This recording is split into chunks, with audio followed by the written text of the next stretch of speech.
pop. This is like... I almost assume it's like ironic or something. Not ironic, but like...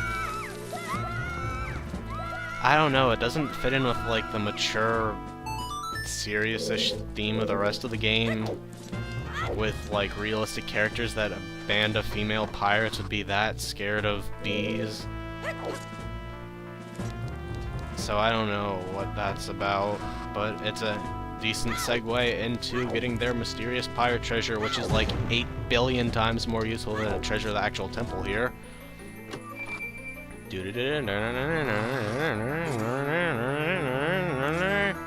You got a hookshot, and compared to the hookshot in the Ocarina of Time, this is like a 1.5 times shot, but it doesn't... It's not quite as long as a long shot, but it's not totally worthless like the hookshot was.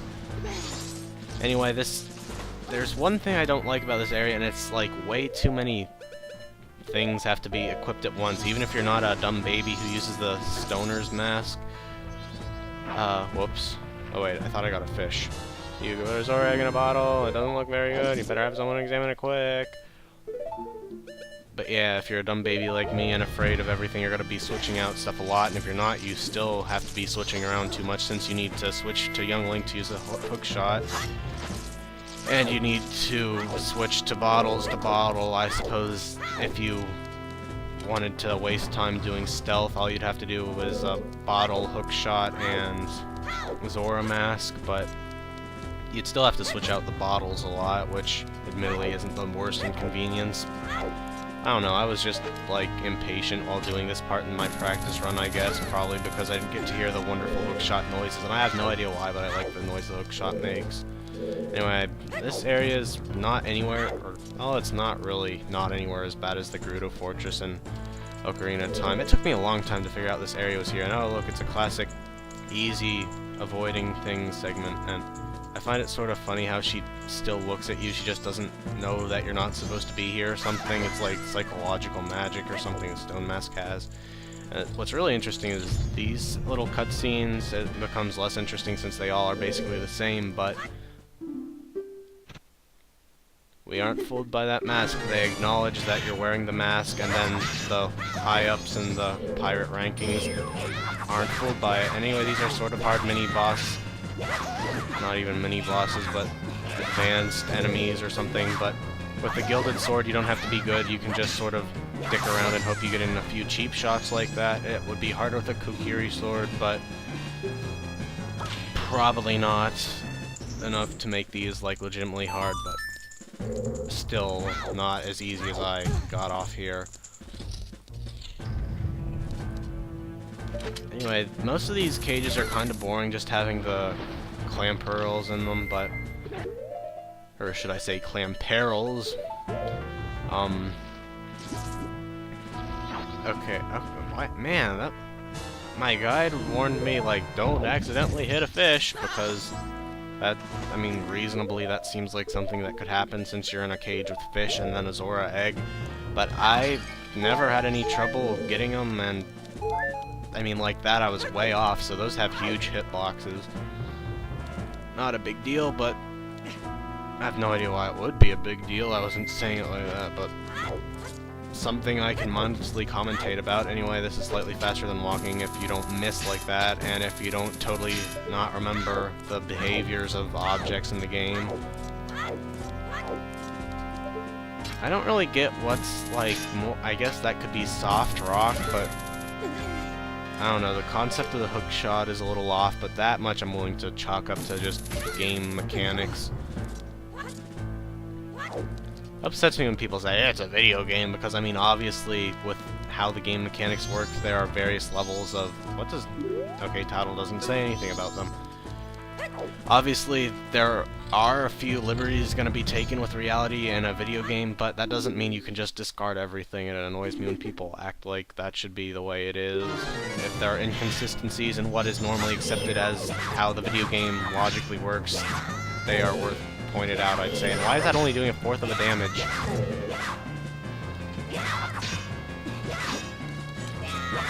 And yeah, for some reason jumping slash one-hit KOs them, I don't really get that. I actually think jumping slash can do various amounts of damage based on like how glitched out you can make it. I think that hit her twice or something. I really don't know. Anyway, this is, as far as I know, the only time you see this enemy. It's certainly the only time I was aware of its presence, but I haven't played through the Great Bay Temple in forever, so there are probably some in there. I thought the same thing about another enemy will be seen sooner or later. Anyway, oh, they're hurt by the Hookshot. That's cool. And wow, it killed all its babies. And yeah, they hang out floating upside down for a while, so I thought it was still alive or something, and it was confusing. And oh, I wonder what this could be. It's not like there's only one thing ever in chess that isn't a heart piece or item or map or something. Yep, red rupee. I really don't know what the deal is. I guess there are a few other rupee. Excuse me. I guess there are other rupee values, but dang, red ones are pretty friggin' common. I mean, I guess it's like, okay, you don't get a cheat and have infinite money or stuff, but still a bit weird in my book. I mean, the game doesn't even inconvenience you, because yeah, I mean, you'd have to take off the Zora mask for these parts anyway, because you need to use the Hookshot, so it's like rewarding you for being lazy, I guess. And it took me a while to figure out this next area was up here, of course. Like I said, it took me a while to figure out the area that I went into first after getting the Hookshot was too, so I clearly just didn't remember this area all that well from when I last played this game. Like, I don't even know how long ago it would have been. I think I was like, I don't even have many guesses on that. All I know is at one point I got 100% file, but I think that would have been times ago.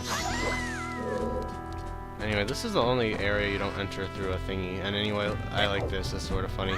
Like this heavily guarded thing and free silver rupee. It would be pretty hard to get here ordinarily, and because they don't stay knocked out forever, and you can knock them out with arrows. I neglected to show that.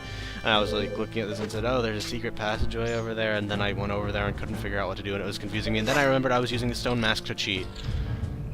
Anyway, one last boss fight. This is a weirdly industrial room. I like how it looks though, but I don't know why. Maybe the different ones have different amounts of hit points, because I remember this one taking a jumping... Okay, maybe the first one takes a jumping slash, this one takes 3 hits, the next one takes 4 hits, which would be 6, or 4, 6, and 8, respectively, if you had the cookery sword or something. I don't even know how much the gilded sword does compared to not the gilded sword. Yeah, I mean, this is like a little too shoddy, because you have to be young Link to get to the Hookshot, then you have to get up here and transform to Zora Link and sink down and have the bottle out. And man, I was like spot on for that fish, and it still gave that to me. Anyway, since I'm not doing this slowly, I'm probably gonna forget a bunch of stuff, but that's okay, because I have absolutely no reasoning for why that's okay, but it is, because I said so. Anyway, now that I have all 4 eggs, yep, time for show. Yeah.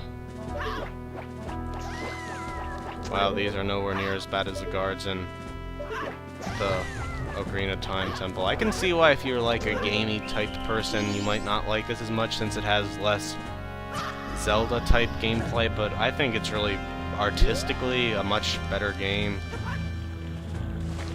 I don't know, that sort of makes me a nerd, I guess, but I like it more than Ocarina of Time. Anyway, this is also easier than going out the normal way, although not by a whole lot, because the normal way there is less out of the way. Anyway, might as well show... Wait. Now I'm killing my brain because I remembered not wanting to skip around as much as I... whatever. Anyway, if you didn't infer it from his dying song, you get a neat guitar, which I think was reproduced in real life at least once. 2 contest winners of some contest. And probably, like, independent nerds make their own and stuff. Anyway, I don't have quite enough to buy everything from Tingle, but then again... Or, wait, yes I do. My bad. Anyway, this is a dumb Tingle to get because he's way up higher than most Tingles.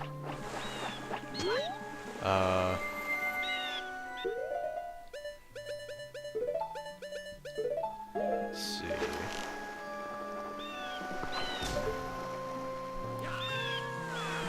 Not sure why I stopped talking there, sorta.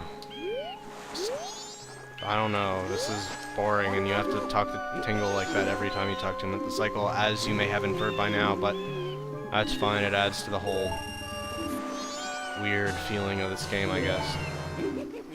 Anyway, for the sake of simplicity, I'm just going to buy the oddly named, what's it called? Stone Tower map. It's not a map of the Stone Tower. Well, it's not a map of the Stone Tower temple, but it is in the entire Icana area, which only like half of that is the Stone Tower. As far as I can tell, maybe I'm wrong, I haven't been there yet. But anyway, now we have the full world map, which is pretty cool to look at.